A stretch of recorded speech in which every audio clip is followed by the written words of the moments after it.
내가 살아가는 현장의 범위는 좁아요. 그러니까 교회 갔다가 집에 갔다가 또 뭐 어디 사역 갔다가 그거면 내 현장이잖아요. 그 이상의 현장은 내가 못 보잖아요. 그러니까 내가 전국을 돌아다닌 것도 아니고 세계를 돌아다닌 것도 아니고 그래서 이걸 알 수 있는 길은 유수밖에 없어요. 그래서 제가 항상 유수는 빠뜨리지 않고 꼭 봐요. 그리고 또 하나 보는 게 신문이에요. 그래서 신문과 유수를 통해서 저는 지금 세상이 돌아가고 있는 걸 보고 확인하는 거예요. 신문과 이 방송 뉴스를 통해서 이제 세상을 보면서 여러 가지 것들을 알게 되지요. 근데 그 속에 꼭 빠지지 않는 것들이 있어요. 그것이 바로 사건이에요. 문제들이에요. 뭐 지금도 계속 전쟁이 진행되고 있는 저 우크라이나 지역에 또 이스라엘 지역에 전쟁이 계속되니까 계속 나와요. 근데 가끔 보면 65세, 70세 이상 노인들이 급발진으로 사고 쳤다고 또 나와요. 어제도 또 급발진으로 또 여자 65세 이상 된 분이 급발진하면서 또 사고 또 나왔어요. 이 급발진 사고, 화재 사고 등등 사고들이 나와요. 근데 아셔야 될 것은 이거는 비단 이 신문에 나온 그때만 있는 건 아니에요. 이런 사건 문제는요, 에덴 동산을 추방당한 이후에 계속 사건과 문제는 끊어지질 않아요. 앞으로도 끊어지지 않을 겁니다. 내가 사는 날 동안에는 끊어지지 않는 것이 사건 문제들이에요. 그잖아요. 여러분 인생에 뭐 특별히 사건 생기니까 놀랄 거 없어요. 본래 옛날부터 있던 사건이고 지금도 있는 사건이고 앞으로도 일어날 사건이에요. 그렇잖아요. 지금 사건보다 더 큰 사건이 일어날 수도 있어요. 여러분들은 6.25 안 겪었지만 6.25 겪은 사람들은 얼마나 큰 사건을 겪었습니까? 저는 일제시대에 얼마나 큰 사건을 겪었습니까? 그런데 지금은 그런 거 안 겪잖아요. 다른 부분이지. 이게 현실이에요. 우리의 현실이거든요. 현실은 피해갈 수가 없어요. 개인에게 있는 현실이나 여러분 가정에 있는 현실, 우리 교회 현실, 그렇잖아요. 우리 현장의 현실, 나라의 현실, 다 현실이에요. 근데 현실이 진짜 문제라는 것은 문제는 문제지 현실은. 그러나 문제라고 자꾸 문제라고 점점 말려 들어가면 그 사람 문제 속에 죽어요. 사건 속에 문제 속에 죽는 거예요. 그렇잖아요. 여러분들의 가정에 문제 있는데 그 문제라고 계속 그러면 그 문제가 여러분들 죽인다니까요. 아니 별거 아닌 것 같은데 나는 어떤 때는 돈 문제 때문에 죽고 어떤 때는 질병 문제 때문에 죽고 갈등 때문에 죽고 그렇잖아요. 그거 어떻게 살 겁니까? 그래서 여기에 대한 우리가 분명한 답을 가져야 돼요. 하나님 우리에게 여기 문제에 대처할 수 있는 답을 성경으로 주신 거예요. 여러분, 하나님이 우리 인생의 답이에요. 하나님 말씀이 답입니다. 하나님이 답이시라니까요. 아니, 하나님은 우리를 지으셨잖아요. 만물을 창조하셨잖아요. 창조주 하나님, 지금도 창조하신 그 만물을 주장하시고 다스리고 계신 그 하나님, 그 하나님은 영원부터 지금도 영원까지 계신 하나님, 그 하나님이 우리 인생의 답이에요.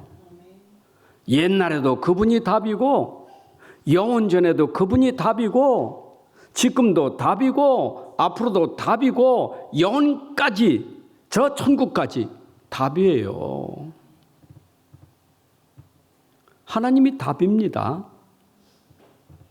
그래서 하나님은 우리에게 답을 주시려고 처음부터 주신 답이 뭐냐? 약속이에요. 그래서 구약 성경은 하나님의 약속이에요. 그 약속이 말씀이에요. 그래서 인생이 문제 속에 빠졌을 때 하나님이 그 문제 속에서 빠져나오는 길을, 해방되는 길, 구원받는 길, 답을 주셨어요. 생각해 보세요. 문제 속에 답이 있다는 게 기쁜 소식 아니겠어요? 문제 속에 답이 있다, 그 기쁜 소식 아니겠어요? 아니, 여러분들 실상에 여러분들이 일어나고 있는 문제가 있는데 답답해. 근데 답을 찾았다. 기쁨이 안 되겠어요? 내가 방황하고 막 힘들어할 때, 이야, 답 찾으면 어떻겠어요? 기쁘잖아요. 그래서 그걸 복음이라는 거예요. 그래서 하나님 우리에게 답을 주셨는데 그 답, 그 복음이 처음부터 주셨어요. 하나님의 약속은 복음이에요. 그 복음이 뭡니까? 우리를 구원하실 메시아를 약속한 거예요. 메시아. 하나님이 약속하신 거예요. 내가 메시아를 보내겠다. 구원자를 보내겠다. 약속하셨죠? 근데 그 약속이 구약 성경에서는 약속을 이거 이해가 안 되니까 그걸 이해하기 쉽게 하나님이 그 약속을 여러 부분과 여러 모양으로 선지자를 통해서 말씀을 많이 주신 거예요.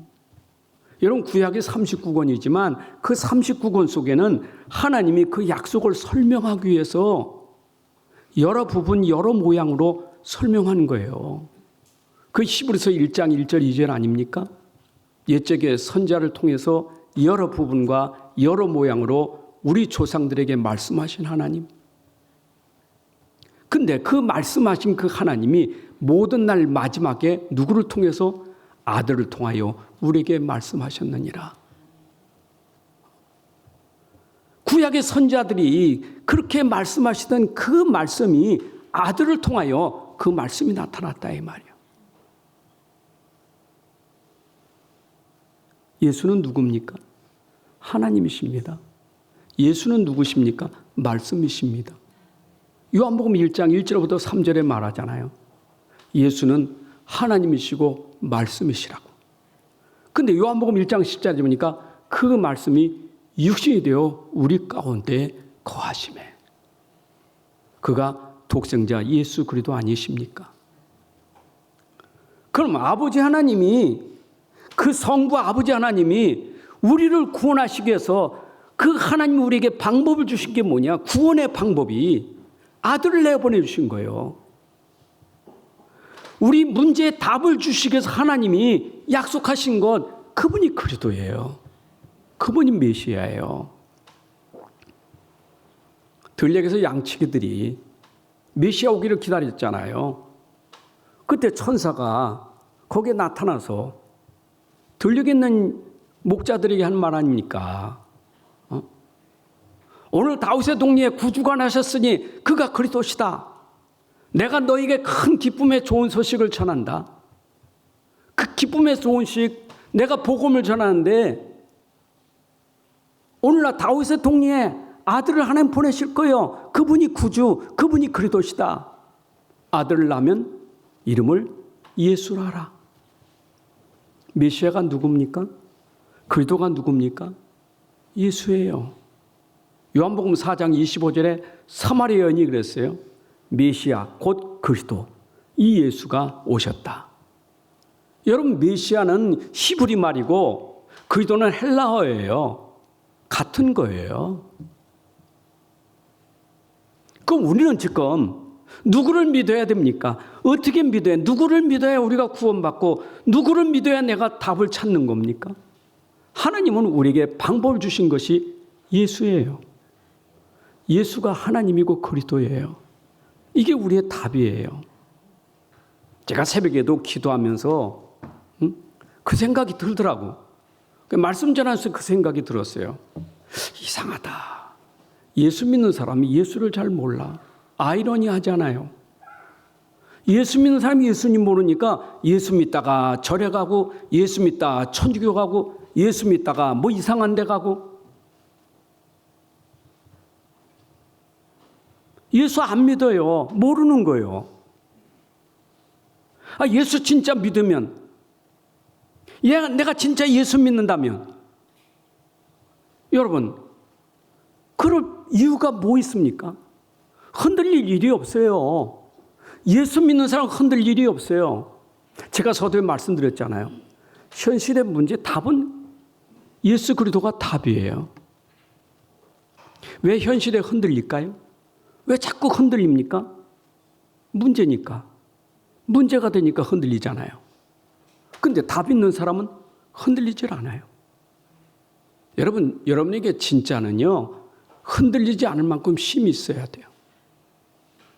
아니, 세상 사는 날 동안 맨날 사건 문제인데, 맨날 일어난 일인데, 내가 거기에 답이 없다? 언제까지 우리가 흔들리며 살 겁니까? 우리가 흔들리지 말라 그랬어요. 그 흔들리지 않는 것이 견고한망대라는 거예요.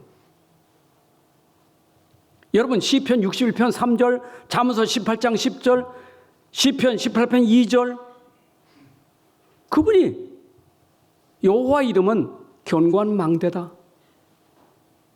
여러분, 예수가 요새고 예수가 반석이고, 맞지요?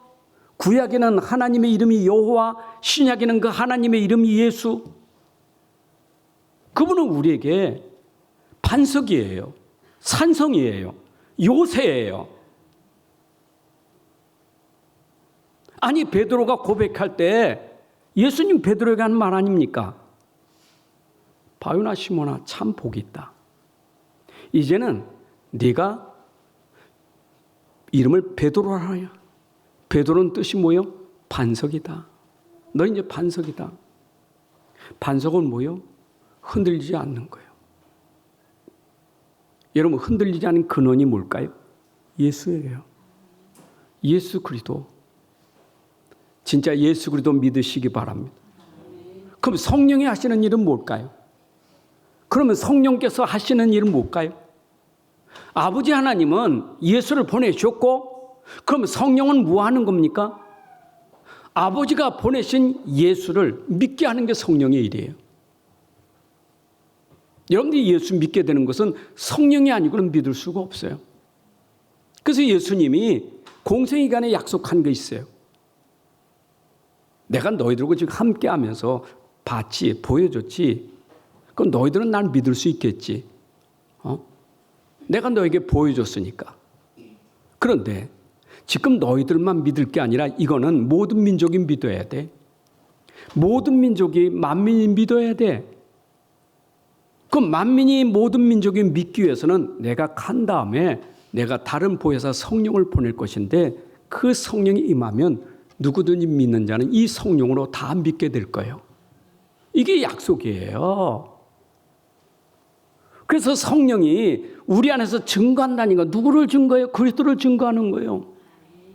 요한복음 15장 26절에 그랬잖아요. 내가 아버지께로부터 너에게 보낼 보혜사, 곧 아버지께로부터 나오시는 진리의 성령이 오실 때 그가 나를 증언하실 것이요. 누가 증언한다고요? 성령이요. 그래서 고린도서 12장 3절에도 성령이 아니면 누구든지 예수를 주시라 할 자가 없느니라.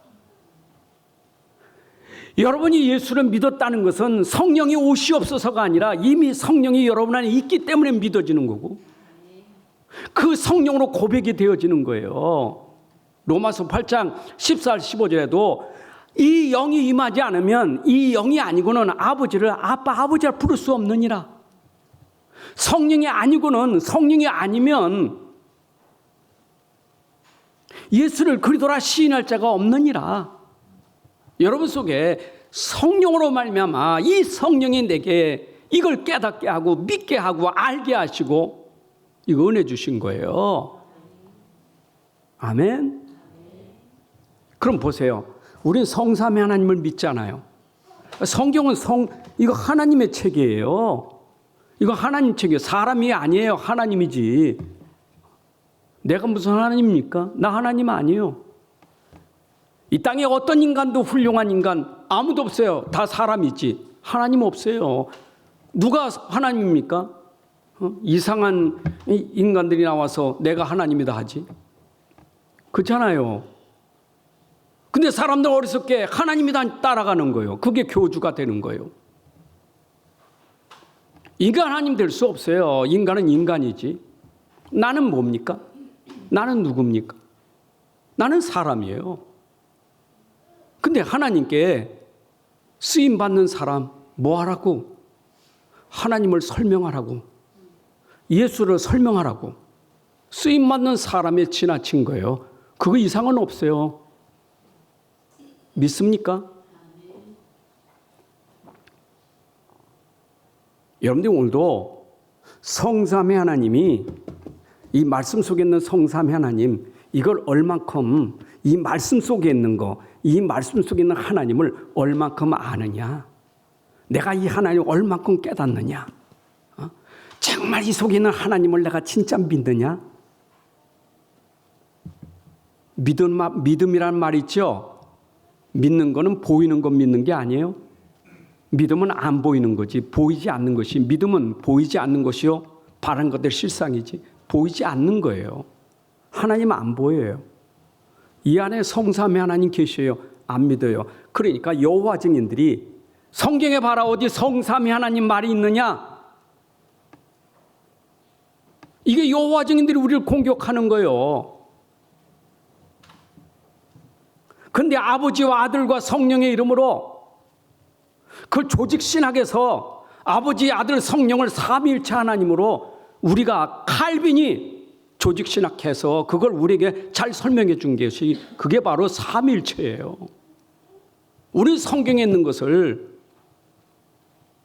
이렇게 하나님의 사람들이 기도 가운데 이걸 우리에게 설명을 잘해 준 거예요. 그래서 성경은 삼위 하나님 얘기하는 거예요. 하나님 믿으시기 바랍니다. 우리 신앙이 하나님 믿으려고 왔지. 우리 하나님 믿는 사람 아닙니까? 세상 말 믿지 마세요. 하나님 믿으세요.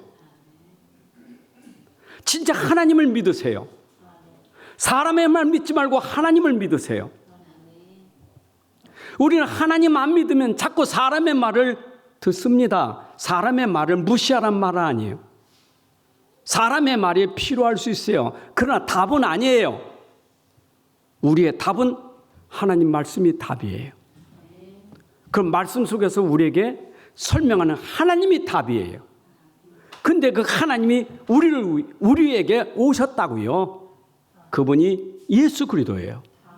자, 지금까지 우리는 사복음서, 그 중에도 마태복음 가지고 하나님이 사람의 몸을 입고 오셔서 그가 행하신 모든 행적을 지금 보았습니다.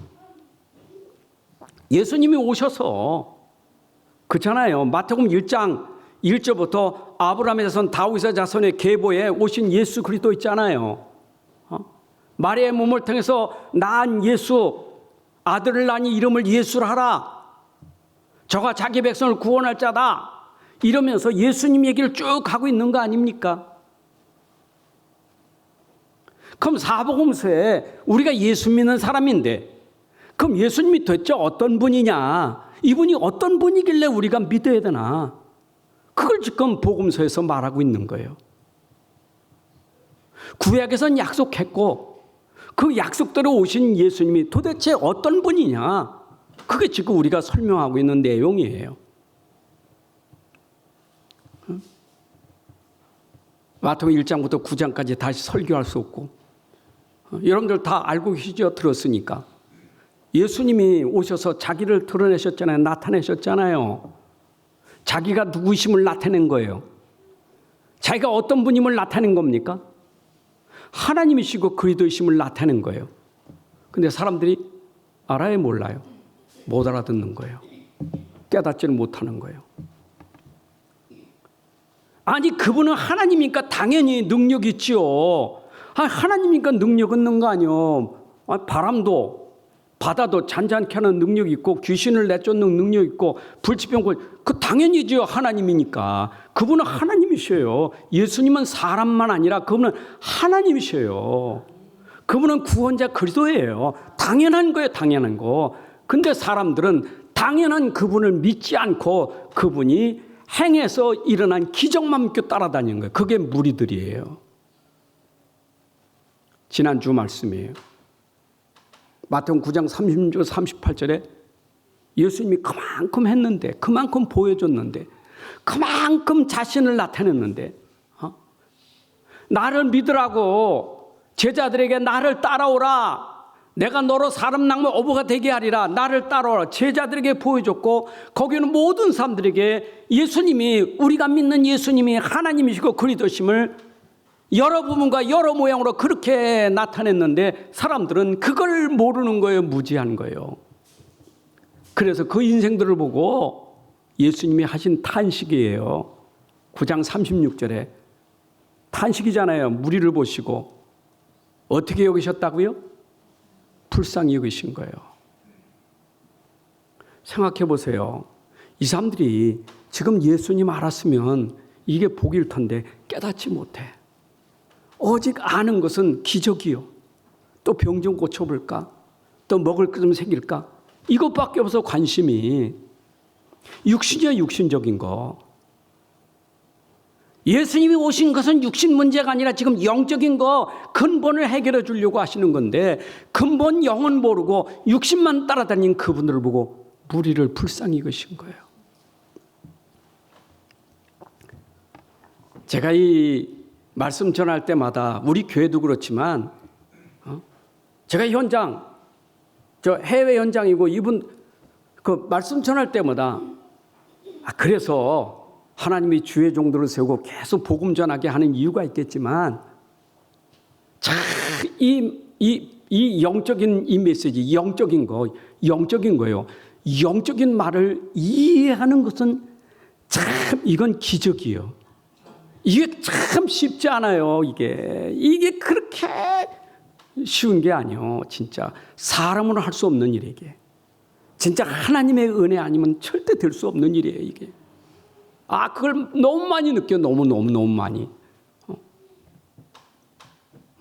우리 교회는 별로 없는데 너무 많이 느껴요. 진짜 이렇게 못 믿을까?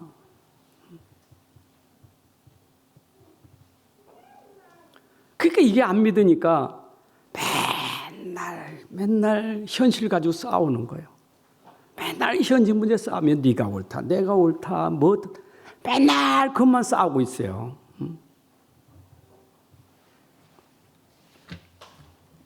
속지 맙시다.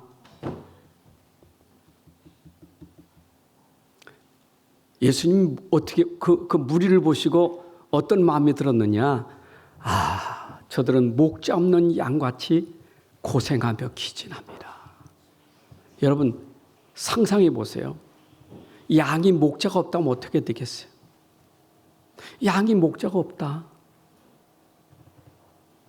다윗은 여호와는 나의 목자랬는데 여러분 목자가 없다. 어떻게 했어요? 양을 안 키워봐서 잘 모르시겠어요? 그럼 상상이라도 해보세요.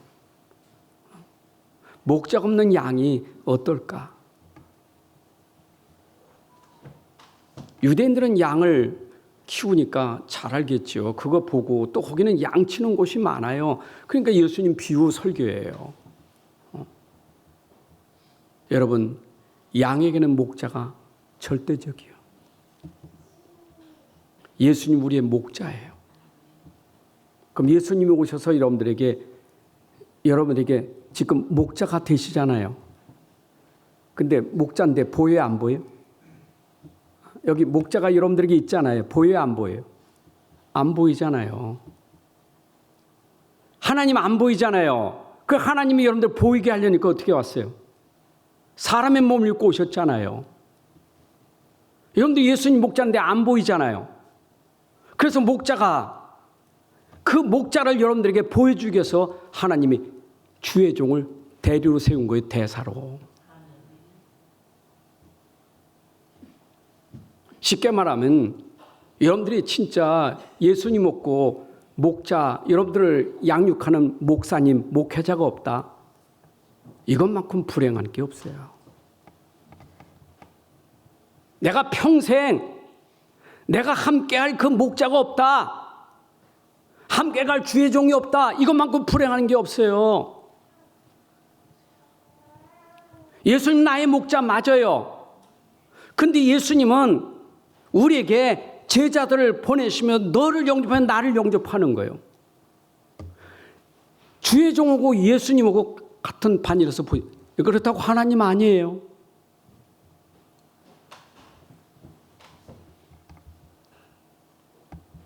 여러분들은 목자가 있어야 되는 거예요. 여러분의 목자는? 여러분 목자장은 누구시라고요? 누구시라고요? 최 목사는 골치 아파요. 목자장은 예수 그리스도예요. 목자장이에요. 거기에 하나님이 나에게 여러분을 맡겨주신 거예요. 그럼 여러분들은 나고 함께 가야 돼, 안 돼? 안 갈 모양이.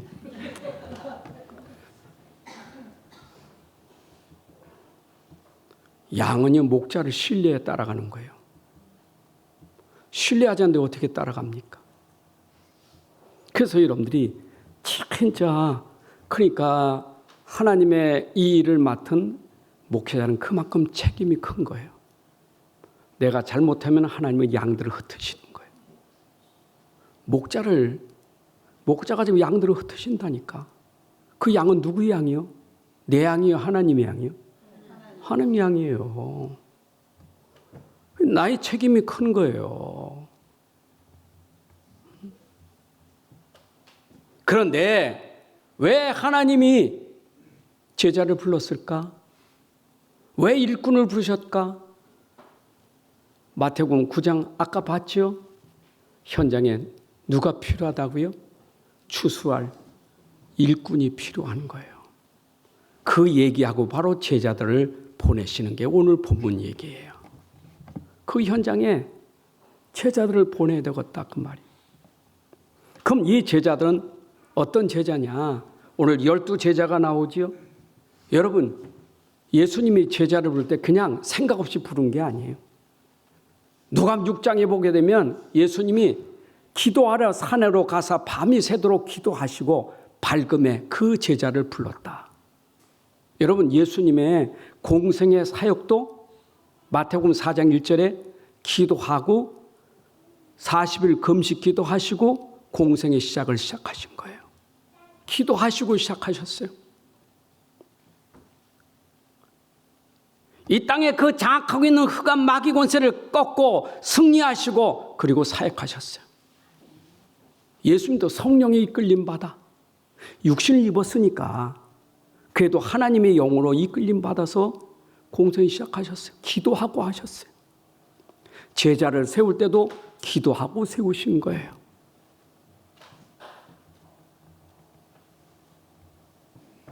오늘 마태복음 10장 1절 2절이 그러지요. 12제자 그리고 2절에 12사도 예수님과 함께 했던 사람들이 제자인데 12사도예요. 그중에 가룟 유다는 예수님을 배신하고 팔았던 가룟 유다지요. 예수님을 따라다녔고 함께 했던 제자들 이들이 12사도예요. 여러분들 아셔야 돼요. 여러분들을 하나님이 제자로 직분자로 일꾼으로 세우신 것은 그냥 세운 게 아니에요. 하나님이 주의 종에게 위임하신 거예요. 여러분들을 세울 때 목회자는 세우기 전에 기도 얼마나 많이 했겠어요. 여러분들 그냥 그냥 다 집 사고 만습 사고 장로고 권사 그게 아니에요. 여러분들 그렇게 세울 때는 주의 종이 하나님 앞에 기도하는 가운데 여러분들을 제자로 세운 줄로 믿습니다. 예수님이 그랬던 것처럼 오늘도 여기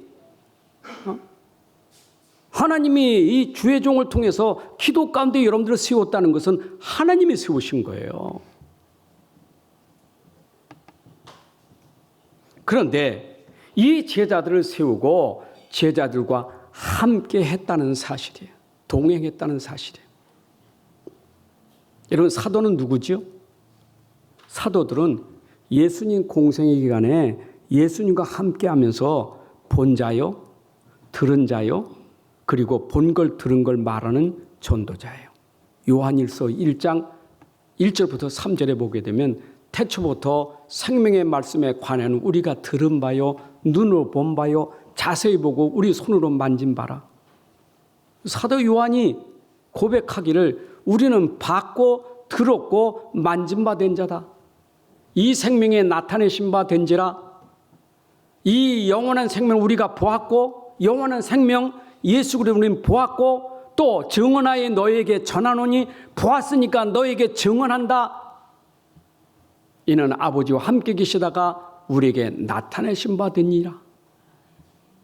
여러분, 그래서 사도들이 예수님과 함께하면서 보고 들은 것을 기록하여 우리에게 남겨준 거예요. 사도들이 전한 복음은 직접 보고 들었고 보았기 때문에 전해준 거예요.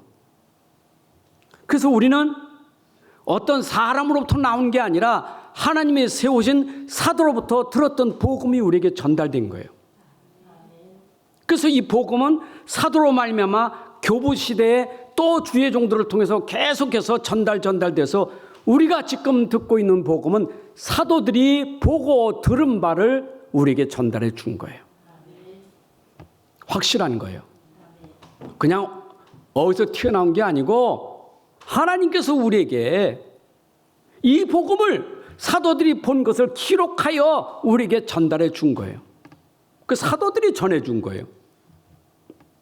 그러니까 유대인들이 바울의 편지를 보고 저 바울은 사도 아니요. 따라하지도 않았는데 무슨 사도냐. 자칭 사도지. 이래 공격했잖아요. 그때 바울이 자신이 얘기했잖아요. 나는 다메섹에 가다 직접 주님께 부름받았어. 사도행전 9장 1절부터 15절을 가지고 얘기하지 않습니까? 예수님 당시에 그 12사도가 있었지만 바울도 예수님을 직접 보고 들은 자예요. 그래서 우리는 복음이 어디서 나오는 게 아니라 사도들을 통해서 전달된 그 말씀 속에 있는 복음, 사도들이 증거한 그 복음이 우리의 복음이 돼야 돼요. 아멘. 그 사도들이 전달한 그 복음, 성경에 기록된 그 복음 말고 다른 복음을 전하면 저주받아요. 다른 복음이 없어요. 지금 이 땅의 모든 주의 종들, 모든 전도자들은 사도들이 전달해 준 그 복음을 근거로 전달하는 것이지 다른 복음 전하면 저주받았어요. 그게 갈라디아서 1장 6절부터 10절이에요. 우리가 전한 복음에 지금 사도들이 말한 거 우리가 전한 복음에 다른 복음을 전하면 저주를 받을지어다. 하늘에서 내려온 천사라도 우리가 전한 복음에 다른 복음을 전하면 저주를 받을지어다. 다른 복음은 없나니. 여러분, 우리는 성경에 기록된 이 성경에 기록된 복음, 사도들을 통해서 전달된 이 복음, 이것이 우리의 유일한 복음인 줄로 믿습니다. 이 복음 전달하려고 제자를 부르시고 제자를 파송하신 거예요. 여러분, 복음이 전달되려면요, 복음이 눈이 열려져야 되고 귀가 열려져야 돼요. 봤다는 말, 들은 바요, 본 바의 한 말은 복음을 봤고 들었다는 거예요. 여러분, 복음 듣지 못하고 보지 못하면 무슨 복음을 전달합니까? 제가 여러분들에게 전달하는데 제가 본 바요, 들은 바요, 이 사실을 여러분들에게 전달해야 여러분들에게 증인이 되는 것이지. 제자는 증인이에요. 사도는 증인이에요. 증인이라는 말은 보았다, 들었다, 이게 증인이에요. 그럼 나는 어떻게 들었습니까? 어떻게 봤습니까? 말씀을 보면서 이 복음이 보여진 거예요. 말씀 속에 음성을 듣고 이 소리가 들려진 거예요. 말씀이 보여지고 말씀이 들려진 게 복 있는 거예요. 이게 마태복음 13장 6절에 듣고 들은 자, 이 복음의 말씀을 들은 자 복이 또다. 본 자가 들은 자가 복이 있다. 그런데 이사야 선지자가 예언했어요. 이사야 35장 5절 6절에 그때에 맹인의 눈이 밝을 것이고, 그때가 언제입니까? 예수 그리스도께서 오셔서 복음 전할 때 맹인의 눈이 밝을 것이다. 여러분, 여기 맹인, 예수님 오셔서 맹인 눈 뜨게 하셨잖아요. 저번에 그랬잖아요. 눈 뜬 게 중요한 게 아니라고. 맹인, 영적인 눈이 어두운 사람 눈이 뜨게 하셨다, 그 말이에요. 그 다음에 못 듣는 사람이 귀가 열릴 것이며 여러분, 예수님 오셔서 이 복음 전할 때 맹인이, 영적인 눈이 어두운 사람이 영이 열려지고, 귀가 어두운 사람이 귀가 뚫려지고, 귀가 열려지고, 말 못하는 자가 혀가 열려지고, 예수님 오셔서 우리에게 이 복음 주셨는데 이게 깨달아진 거예요. 말씀이 성취된 거예요. 여러분들 복 받은 사람이에요. 육신의 눈이 열려진 게, 눈이 밝은 게 중요한 게 아니에요. 진짜 밝은 건 영적인 눈이 밝아야지. 들은 게 중요한 게 아니에요. 영적인 소리를 들어야 그게 복이지. 안 그래요? 지금 성경은요, 우리에게 지금 영적인 얘기예요. 이거, 영적인 거, 이 영적인 걸 내가 보았다, 들었다는 것은 이거 참 기적이에요, 기적. 그러니까 제가 여러분들에게 지금 여기서서 담대하게 말하는 것은 사들이 보았고 들었던 것을 제가 기록된 글 가지고 보고 깨달은 게 너무 감사한 거예요. 이 복음, 이 그리스도의 복음이 나를 살렸어. 나를 살린 복음. 얼마나 감사한지 몰라.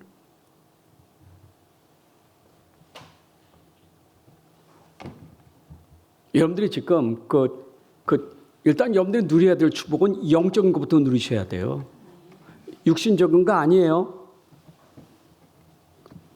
여보세요. 예수님이 십자가에 죽으실 때 다 이뤘다는 것은 육신 문제가 나중 얘기예요. 영적인 거지. 영적인 거예요. 사단이 우리를 딱 죄로 묶어서 노예 포로 시킨 거, 예수님이 사단 권세, 죄 권세 꺾어서 해방받은 게 그게 십자가예요. 그거예요. 저는요, 진짜 예수 믿고 내가 이 사단 죄 권세에서 해방받은 거, 이게 얼마나 감사한지 너무너무 감사한 거예요. 육신적인 건 아직도 모자란 거 많아. 아직도 많아요. 체질이 안 돼서 많아요. 그런데 내가 구원받은 것은 죄와 사망 권세에서 해방시켜 주신 게 얼마나 감사한지 몰라.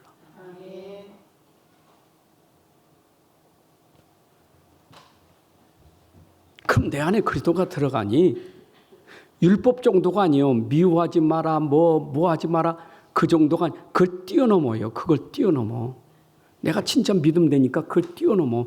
미움을 뛰어넘어 성령의 열매, 사랑이 나오는 거예요. 여러분, 율법 초월하는 게 성령의 열매예요. 사랑, 희락, 화평. 맞죠? 이웃에 대해서는 인내할 수 있어요. 자비함이 있어요. 그리고 선행이에요. 맞죠? 나의 충성, 온유, 절제. 이게 내 안에 그리스도가 들어온 순간 모든 율법을 초월하는 사랑의 열매들이에요. 사랑은 모든 것의 완성이에요. 아멘. 율법을 가지고 논할 얘기가 아닙니다. 내 안에 그리스도의 사랑이 들어오니 그 사랑이 오늘도 여러분 속에서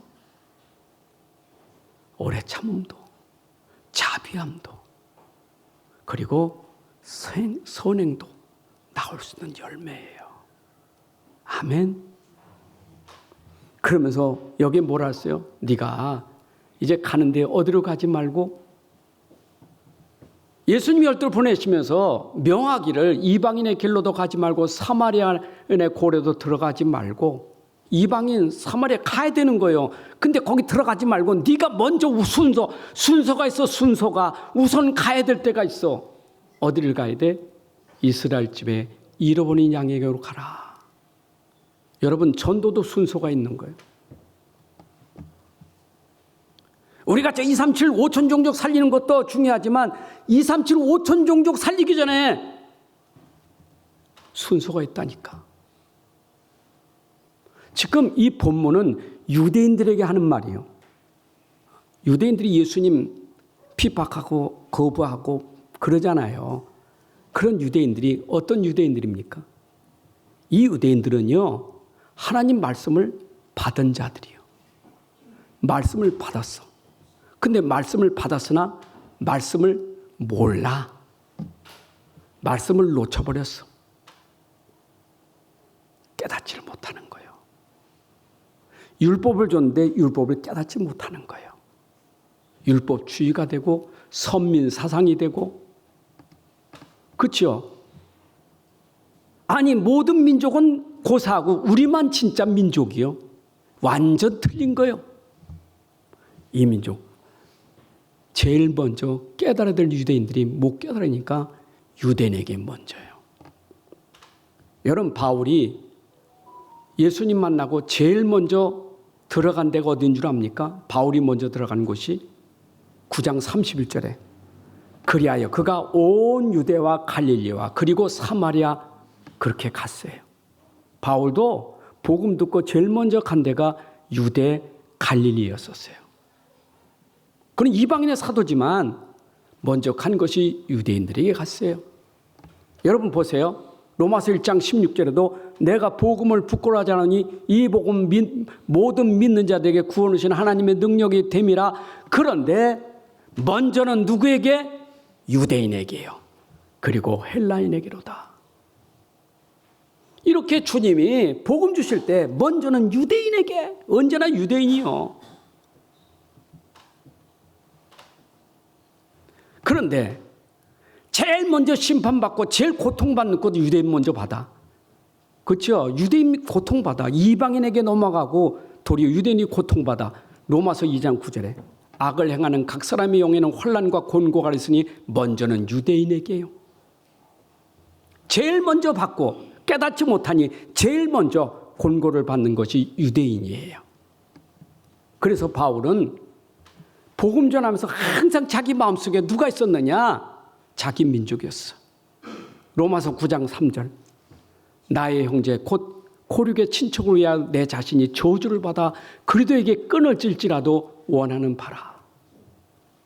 바울은 유대인입니다. 자기의 고륙의 친척이 누굽니까? 유대인들이요. 여러분들이 제일 먼저 전도할 현장이 어디냐? 제일 먼저 해야 될 어디예요? 예루살렘이에요? 유대예요? 여러분 자신이에요. 여러분 가정이에요. 여러분 가족 구원이에요. 내가 있는 교회예요. 아멘? 내가 있는 지역이에요. 자기를 놓치고 자기 집을 놓치고 자기 가정을 놓치고 교회를 놓치고 돌아다니는 것은 전도가 아니에요. 전도는 순서가 있는 거예요. 그럼 어떻게 전도합니까? 현장 가면 우리에게 해라는 게 있어요. 너희들 가면서 이거부터 해야 돼. 현장 가면 마태복음 10장 7절 8절에 가면서 전파에 말하되 천국이 가까웠다고 해라. 여러분 복음은요 설득이 아니에요. 선포지. 설교는요 설득이 아니요 선포지. 그래서 천국 복음을 선포하고 이때 복음을 듣는 사람이 있고 안 듣는 사람이 있어요. 그 얘기가 뒤에 얘기예요. 우리는 복음을 전파해야 돼. 듣든지 안 듣든지 우리는 복음 전파해야 돼. 여러분 가정에, 우리 가족들에게, 교회에서나 현장에서나 듣든지 안 듣든지 복음을 전파하는 것이 우리의 사명이에요. 그런데 중요한 건 복음 전파하면서 뭘 해야 되느냐? 너희들이 해야 될 게 뭐죠? 병든 자를 고치며 죽은 자를 살리며 나병한 자를 깨끗하게 하며 귀신을 쫓아내되 너희가 거저받았으니 거저주라. 이거 보세요. 여기에 병든 자 고치는 것은 복음 전파하는데 도구일 뿐이에요. 그게 주는 아니에요. 그래서 여러분들이 진짜 내 가정이나 내 현장에서 내가 복음 전한다면 내 현장에 그 아프고 힘든 사람들을 어떻게 하면 내가 그들에게 힘이 되고 도와주고 어떻게 하면 살릴까 하는 것이 여러분 마음속에 있어야 돼. 현장 가면요. 여러분 현장에 우리 가정에 있잖아요. 우리 힘든 식구 있지 않습니까? 어려운 사람 있지 않습니까? 멀리가 전도할 생각하지 말고 그 힘든 사람을 도와주는 게 전도예요. 어려운 사람에게 내가 도와주는 게 전도예요. 그건 놓치면 안 돼요. 우리가 자꾸 전도를 오해하면 힘든다고, 날 힘들게 한다고 패등기 쳐버려. 그냥 밀어 적혀버려요. 여러분, 전도 오해하면 안 돼요. 전도는 내가 누리고 있는 복음이 그에게 전달되는 것이 전도예요. 답을 줘야 돼요. 그들을 살려야 되는 게. 여러분, 가정을 살려야 돼요. 상처받지 말고 상처받은 사람 살려야 돼요. 내가 복음이 힘이 없으니까 상처에 상처를 받지. 복음은 그 상처를 치유할 수 있는 거예요. 예루살렘부터 유대야, 사마리아 땅끝까지. 근데 네가 이것이 거저받은 은혜다. 여러분, 복음은 거저받은 은혜예요. 복음은 값없이 주신 선물이에요. 에베소 2장 8절 9절이 그랬죠. 너희가 그 은혜에 의하여 믿음으로 말미암아 구원을 받았나니 하나님의 은혜로 우리가 구원받는데 이것이 하나님의 선물이라. 이것은 행위에서 난 것이 아니 누구든지 자랑하지 못하게 함이라. 여러분들이 구원받은 것 선물이에요. 내가 복음 가진 것이 선물이에요. 그렇죠? 그럼 내가 가진 복음을 거저 받았으니 거저 주는 것이 이게 당연한 거예요. 근데 문제는 뭐예요? 거저 받았는데 자꾸 주면서 여기에 다른 것이 개입되면 안 되는 거예요. 그래서 뭐 하지 말라고? 전대, 금운동 가지지 말라. 영으로 배낭 2벌, 옷 지팡이 가지지 말라. 일꾼이 자기 먹을 것은 마땅히 하나님이 주시는 것인데 너희가 복음 전하면서 그것 가지고 돈, 물질 그런 거 하지 마라. 복음은 거저 주는 것이지. 여러분, 주는 자가 복이 있는 거예요. 내게 있는 건 네게 주노니. 여러분들이 가진 복음 전달하는 것이 우리의 사명이에요. 옛날에도 보게 되면 우리가 현장 가서 말씀 운동한다면서 야, 내가 말씀 운동했으니까 이제 나한테 헌금해야지. 이래가지고 헌금해가지고 뭐 그거 가지고 훈련 받으러 다니고 하고. 여러분, 그거 진짜 악한 거예요.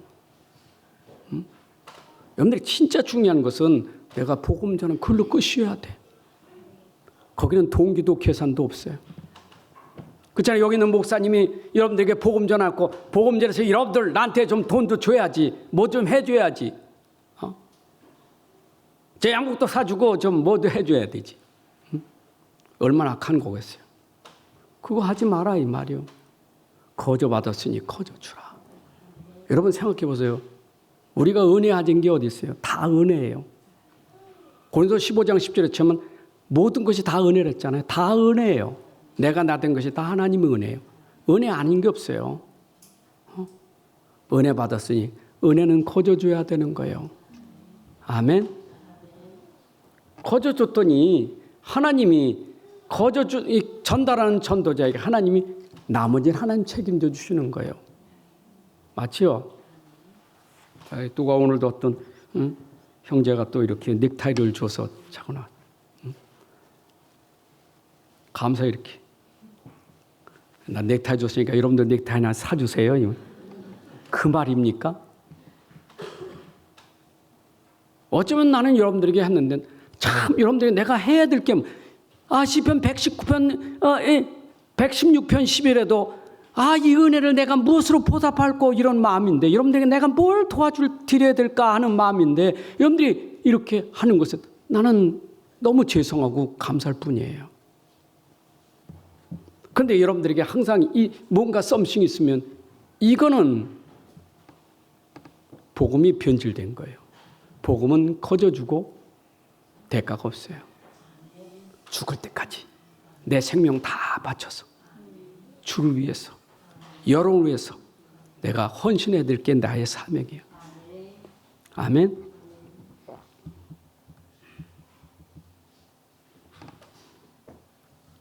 중요한 건 만남이에요. 어떤 성마을에 들어가서 이젠 성마을로 들어갑니다.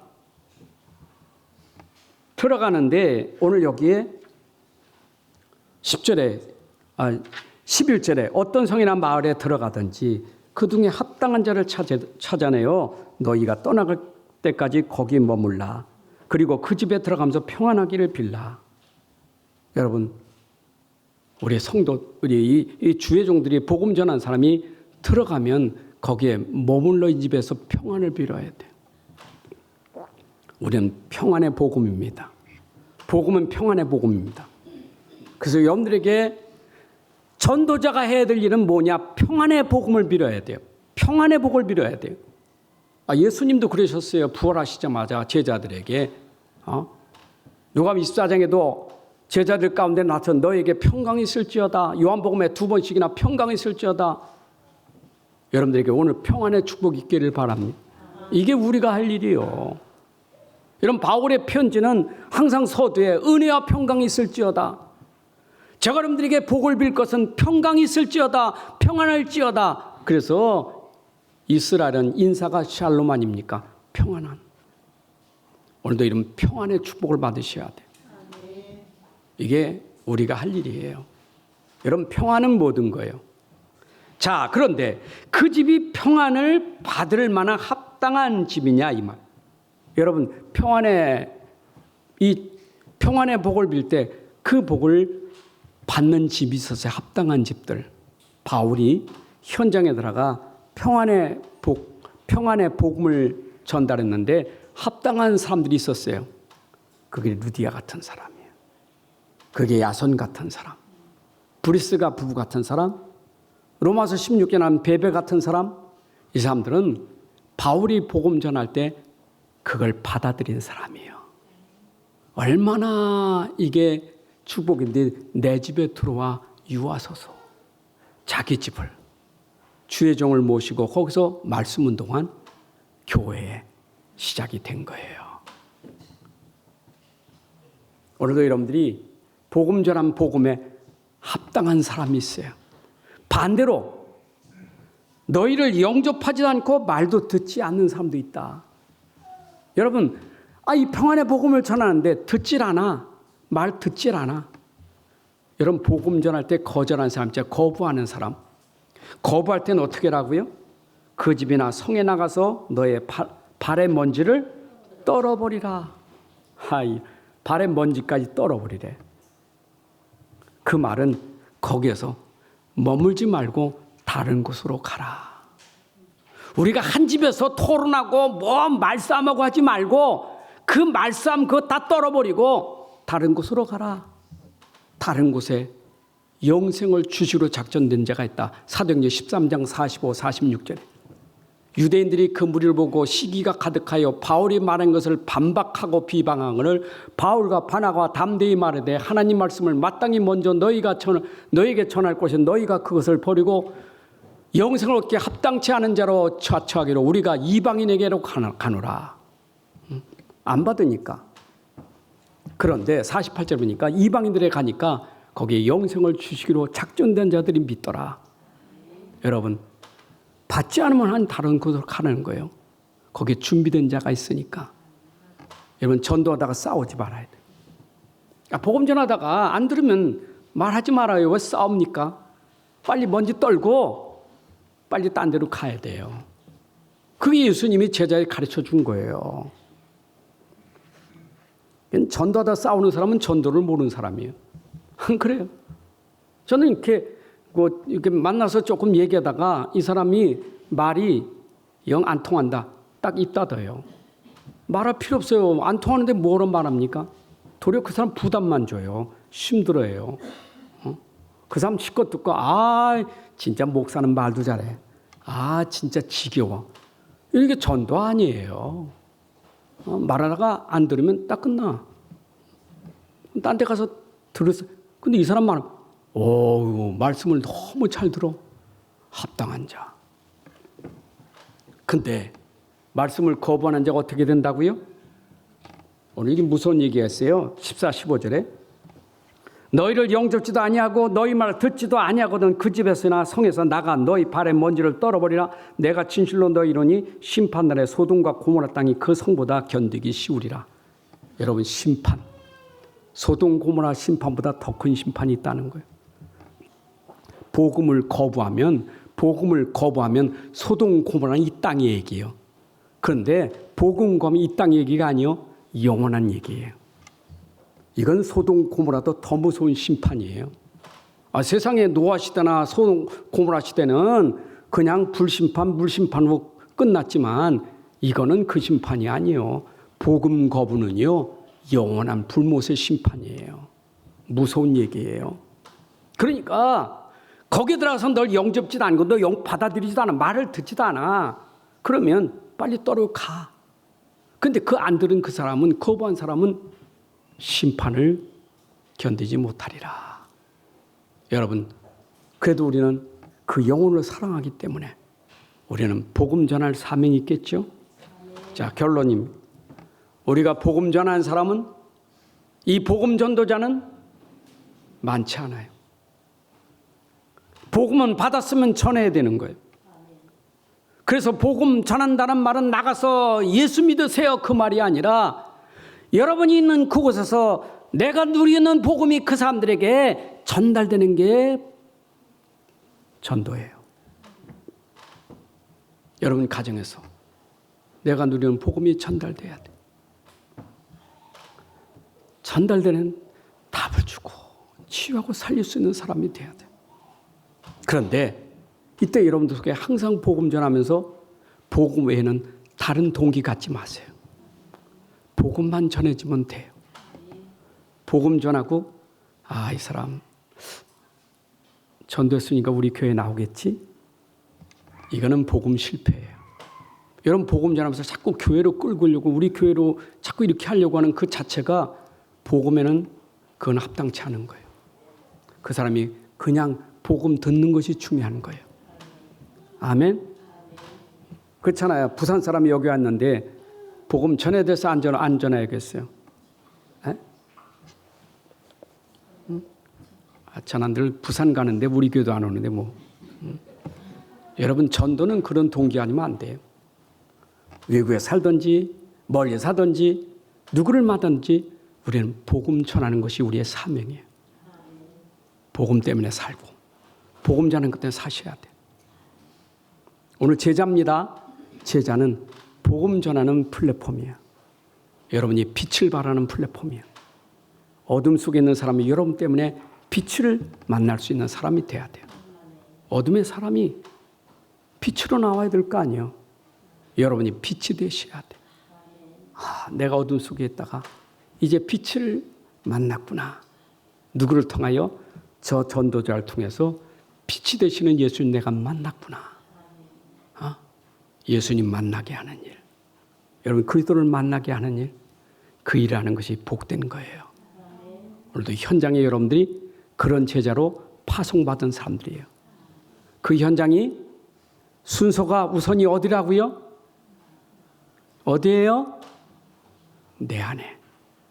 여러분 안에서, 여러분 가정에, 여러분 가문에 가까이부터, 가까이 만난 사람부터 내가 가진 복음이 전달돼서 그들을 다 살리기를 바랍니다.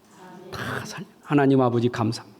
오늘도 귀한 시간에 또 이렇게 말씀을 통해서 복음이 전달되고 복음 듣게 하시니 감사합니다. 내게 있는 복음이 능력이 되게 하셔서 정말 이 복음으로 우리 현장 살리는 주역이 되게 하여 주옵소서.